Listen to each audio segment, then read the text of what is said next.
dengan saya. Halo teman-teman. Ayo. Masih semangat? Harus semangat. Ketemu lagi dengan saya, si Imut Hitam Manis dari kota Banda Aceh. Nama saya Sultan Denisa. Kali ini saya akan membawakan sebuah cerita rakyat yang sangat menarik yang berjudul Amat Ramahnya. Cerita ini saya baca dari buku 366 Cerita Rakyat Nusantara yang dikarang oleh Ahmad Bayhaqi dan kawan-kawan serta diterbitkan oleh Adik Cita Karya Nusa. Nah, teman-teman, selamat mendengarkan semuanya.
Setelah selesai sholat, Ahmad berangkat ke pantai untuk bekerja. Ahmad bekerja dengan tulus dan ikhlas demi membantu ibunya yang sudah tua untuk memenuhi kehidupan sehari-hari. Hari terus berlalu, tahun berganti tahun, Ahmad pun tumbuh menjadi seorang pemuda yang sangat tampan. Ahmad pun mulai berpikir untuk merubah nasibnya dengan coba merantau ke negeri seberang. Keinginan tersebut pun disampaikan kepada ibunya. Pada akhirnya, ibunya tidak mengizinkan kalau Ahmad merantau. Nah, teman-teman, karena saya terhadap Ahmad, ibunya mengizinkan Ahmad merantau. Betapa senangnya hati Ahmad mendengar ibunya mengizinkan. Ahmad pun berangkat menuju pelabuhan yang diantar ibu serta ayahnya Abang Putih. Mak, Ahmad berangkat ya mak. Jaga dia mak baik-baik. Nanti kalau sudah berhasil, Ahmad akan duduk mak.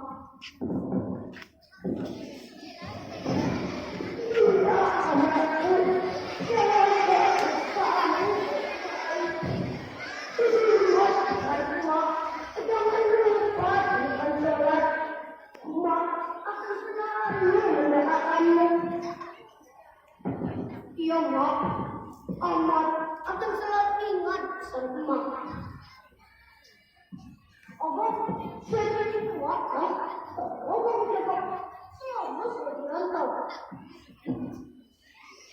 Hemat saya Akmal.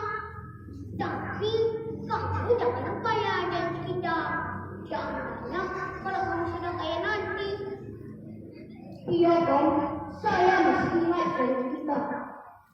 Kita akan bangun gedung perpustakaan yang besar seperti perpustakaan nasional. Agar anak-anak kita ini dan gemar membaca. Membacakan jendela dunia. Oke, Mas. Oke, Mas. Amat pun menaiki kapal yang besar dan megah sambil melambaikan tangan kepada emaknya. Ma, Amat berangkat ya. Asyik, Mas. Dadah. Berangkatlah kapal tersebut mengarungi samudra yang sangat luas.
Teman-teman, mau lagu tidak ceritanya?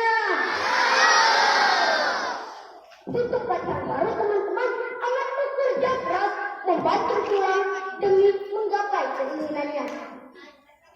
Tahun demi tahun, kehidupan Amat sudah mulai berubah. Dan akhirnya Amat pun menjadi seorang pemuda yang sangat kaya.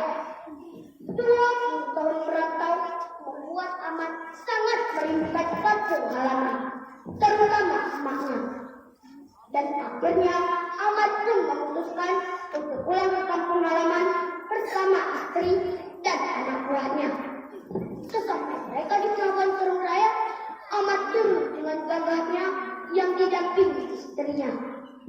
Kedatangan pun menjadi perhatian warga yang di seputaran pelabuhan, termasuk Agam yang melihat kedatangan Amat. Dengan rasa senang, Agam berlari pulang memanggil ibunya Amat dan membawanya ke pelabuhan. Dengan tenaga yang tersisa, ibunya pun Amat, anakku sudah pulang. Amat, ibuku nak rindu padamu. Amat memperhatikan wajah ibunya. Terasa rindu yang mendalam melihat sosok ibunya. Ingin rasanya Amat memeluk dan mencium ibunya. Namun, karena kondisi ibunya yang sudah tua, rambutnya sudah memutih, kulitnya sudah keriput. Dia malu pada istri dan anak buahnya dengan kondisi ibunya.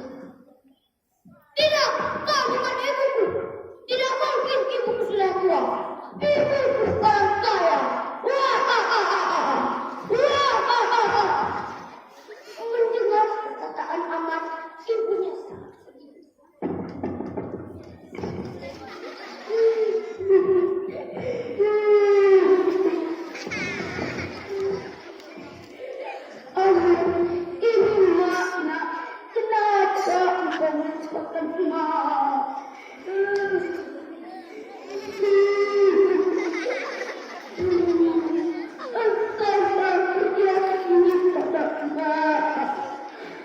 Telah berarti engkau akan menyebut maaf.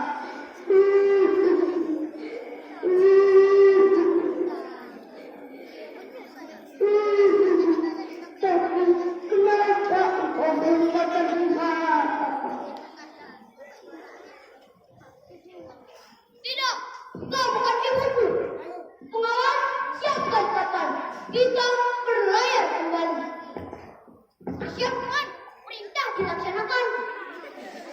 Ahmad beserta istrinya kembali naik ke kapal tanpa menghiraukan panggilan ibunya. Kapal pun mulai berjalan kembali. Tiba-tiba angin dahsyat datang.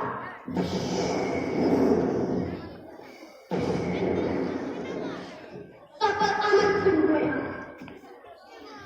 Dan akhirnya kapal Ahmad pun tenggelam. Yang pasti ganasnya ombak samudra. Nah teman-teman, sekian cerita dari saya. Pesan moral dari cerita ini, jangan pernah durhaka dengan orang tua. Karena orang tua yang telah melahirkan dan membesarkan kita dengan penuh rasa cinta. Surga ada di bawah telapak kaki ibu. Sekian, sebelum saya tutup, saya bawakan sebuah pantun. Sore hari menggunting kuku, ibu datang membawa jamu. Ayo kita membaca buku, karena buku adalah jembatan ilmu. Sekian, salam literasi. Assalamualaikum warahmatullahi wabarakatuh.